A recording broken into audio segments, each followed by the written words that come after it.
عثمان صاحب، سب سے پہلے جو بنیادی بات ہے کہ لاہور میں ہی کیوں یہ زیادہ اس وقت ریشو ہے؟ آلدو پورے پاکستان میں ٹھیک ہے تھرڈ ویو کہا جا رہا ہے، خیبر پختونخوا میں، یہاں پر پنجاب میں، لیکن لاہور میں زیادہ کیوں؟ میں آپ کو اس کی مثال اس طرح سے دیتا ہوں کہ دنیا بھر میں جہاں جہاں کرونا پھیلا ہے وہ ایک خاص ہیومن کریکٹرسٹک کی وجہ سے پھیلا ہے، اور وہ ہے موبلٹی. ٹھیک ہے، آپ دیکھیں کہ یہ یورپ میں، امریکہ میں اس لیے زیادہ تھا کیونکہ وہاں موبلٹی بہت زیادہ ہے. پاکستان کے تمام انٹرنیشنل ایئرپورٹس پہ کمبائنڈ ٹریفک کرونا سے پہلے 18 سے 20 ہزار لوگوں کی ہوا کرتی تھی. امریکہ کے کسی ایک ایئرپورٹ پہ آپ دیکھ لیں گے تو لوگ روزانہ جو ہے وہ 40 ہزار سے زائد لوگ جو ہیں وہ وہاں پر ہوتے ہیں. بٹ موبلٹی تو کراچی میں بھی بہت زیادہ موبلٹی. میں اس طرف بھی آتا ہوں. دیکھیں بات یہ ہے کہ یہ جتنا زیادہ آپ کے نیچر آف موبلٹی ہوگی آف اے پرٹیکولر سٹی، وہاں پر اتنا یہ زیادہ پھیلے گا. کراچی کی اگر آپ مثال لیں گے نا، کراچی نے سیکنڈ ویو میں بہت بڑی ہٹ لی، اس وقت پنجاب میں نہیں تھا. اچھا، سو یہ اس وقت ہمارے پاس تھرڈ ویو جو آئی ہوئی ہے، اس میں ہٹ ہمارے پاس آ رہی ہے کیونکہ کراچی میں سیکنڈ ویو کے اندر اس نے بہت بڑی ہٹ لی اور وہ بہت زیادہ جو ہے اس وقت وہاں پر پھیلا. اس وقت پنجاب میں صورتحال کنٹرول تھی، اور آبویسلی پنجاب سے مراد لاہور ہے. زیادہ تر ہمارے کیسز 50% تقریباً ہمارے کیسز جو ہیں وہ لاہور میں ہوتے ہیں. 50% ہماری جو پازیٹیوٹی کا لوڈ ہے وہ لاہور میں ہوتا ہے. اچھا، اب یہ ذرا انفورسمنٹ کی سائڈ پہ آتے ہیں. اب معاون خصوصی ہیں فردوس عاشق وان صاحبہ، وہ اوپن ایڈمٹ سماؤ کرتی ہیں کہ جی ہم اس کو اس طرح سے روک نہیں پائے یا جس طرح سے شاید روکا جا سکتا تھا تھرڈ ویو کو. اس وقت ہمارے ہاسپٹل ایڈمیشنز کے جو نمبر ہیں یہ وہ فگرز ٹچ کر گئے ہیں جو ہمارے فرسٹ ویو میں جون میں تھے، یعنی کہ جون 2020 کے جو فگرز تھے.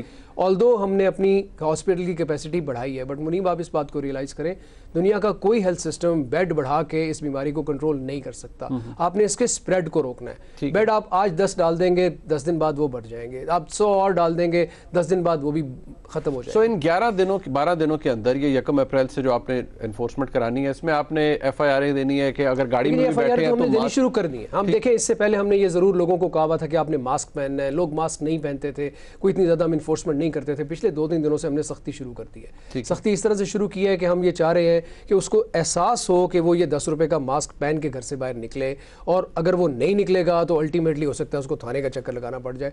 ہم ڈیفینیٹلی لوگوں کو تھانے میں بند نہیں کرنا چاہ رہے، جیلوں میں نہیں ڈالنا چاہ رہے، لیکن ہم لوگوں کو اتنی تکلیف ضرور دینا چاہ رہے ہیں کہ ان کو احساس ہو کہ ان کی اس لاپرواہی کی وجہ سے ایک انوائرمنٹ ہی نہیں بن رہا جس میں ہر بندہ جو ہے وہ یہ سوچے کہ یار کوئی ایسی بیماری ہے جس سے ہم نے محفوظ رکھنا ہے. جب آپ ماسک پہن کے نکلتے ہیں تو آپ ایک فریم آف مائنڈ میں انٹر ہو جاتے ہیں کہ یار اب مجھے احتیاط کرنی ہے. اس ماسک کی وجہ سے آپ کو یہ پتا ہوتا ہے کہ یار شہر میں بیماری ہے جس سے میں اپنے آپ کو مطلب آپ یہ کہہ رہے ہیں کہ گاڑی میں بے شک کوئی اکیلے ٹریول کر رہا ہے، اس نے ماسک پہنا ہے. اس وقت جو آرڈر ہے ہیلتھ ڈپارٹمنٹ نے جو نکالا ہوا ہے اس میں آل پلیسز پہ آپ نے ماسک پہننا ہے. کچھ یہ کہ آپ اپنے دفتر میں بیٹھے ہیں، آپ اپنی گاڑی میں ہیں، آپ پبلک پلیس میں ہیں، گھر کے باہر نکلے ہوئے، آپ نے ماسک پہننا ہے.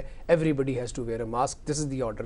At the moment. یہ جتنے شادی ہالز ہیں آپ کے، آپ نے کہا انڈور آؤٹ ڈور سب اب بند ہو رہا ہے. یہ انفورسمنٹ کے لیے، کیونکہ ابھی بھی بہت سی جگہوں پر لوگ چھپ چھپا کر بھی یہ کام کر لیتے ہیں، اس کے لیے کیا؟ دیکھیں انفورسمنٹ تب مشکل ہوتی ہے جب آپ کہتے ہیں کہ جی ایسی جگہ پر شادی کر لو اور ایسا نہ کر لو. وہاں پہ آپ جاتے ہیں، وہاں پر کوئی بندہ کہے گا دیکھیں جی میں نے یہ کھڑکی کھولی ہوئی ہے، دیکھیں جی یہ کھلی جگہ ہے. کوئی کہے گا نہیں یہ کھلی جگہ نہیں ہے. یہاں پر انفورسمنٹ مشکل ہے. جب آپ نے ایک دفعہ کہہ دیا کہ شادیاں بند ہو گئی، پھر انفورسمنٹ مشکل نہیں ہے. سو ان 11-12 دنوں کے اندر 11-12 دنوں میں بند کر دی ہے نا، پھر تو کوئی انفورسمنٹ کا مسئلہ نہیں ہے. اب اگر کوئی وائلیشن کرے گا تو we will take action. And I have told the administration کہ اگر کسی جگہ پہ وائلیشن ہوئی تو شادی ہال والے پر تو جو ایکشن میں کروں گا سو کروں گا. پہلے ہم اپنی ایڈمنسٹریشن کے لوگوں پر ایکشن کریں گے کہ کیوں وائلیشن ہوئی ہے. یہ رمضان میں کیا کریں گے آپ؟ دیکھیں ظاہری بات ہے اس وقت تو بڑا مشکل ہو جاتا ہے. لاسٹ ایئر بھی رمضان ہم نے گزارا آپ کے سامنے ہے. اس وقت بھی اسی طرح کی سچویشن تھی. ہم فرسٹ ویو کے باقاعدہ مڈل میں تھے. اس دفعہ بھی اگر خدا نہ خواستہ اول تو میں یہ جو ہم نے آرڈر نکالا ہے اس کی اچھی implementation will definitely give us good results. اور اگر وہ ریزلٹس آتے ہیں تو آبویسلی ہم اس کے اندر مزید جو ہے وہ ایکسٹینشنز اس کی نہیں کریں گے. But at the same time Ramzan میں ہمیں جو عبادات ہیں وہ SOPs کے ساتھ کرنی پڑیں گی. اسی طرح مساجد میں آپ کو یاد ہے ہم نے مارکنگز کی تھیں، ڈسٹینسز مینٹین کیے تھے، وہ ہمارے پاس اس کا ماڈل موجود ہے. اسی طرح ہوگا مارکیٹس کا ٹائم بھی آبویسلی آپ کو کرنا پڑے گا. رمضان کے اندر بہت ساری اکانومی ہماری جو ہے وہ باہر سڑکوں پہ ہوتی ہے. ہمارا ایک کلچرل اور ریلیجس ایک طریقہ کار ہے رمضان روزہ کھولنے کا، وہ آبویسلی بہت زیادہ ٹف ہو جائے گا، چیلنجنگ ہوگا. بٹ ہمیں SOPs پہ عمل درآمد کرنا پڑے گا. ٹھیک، بہت شکریہ عثمان صاحب.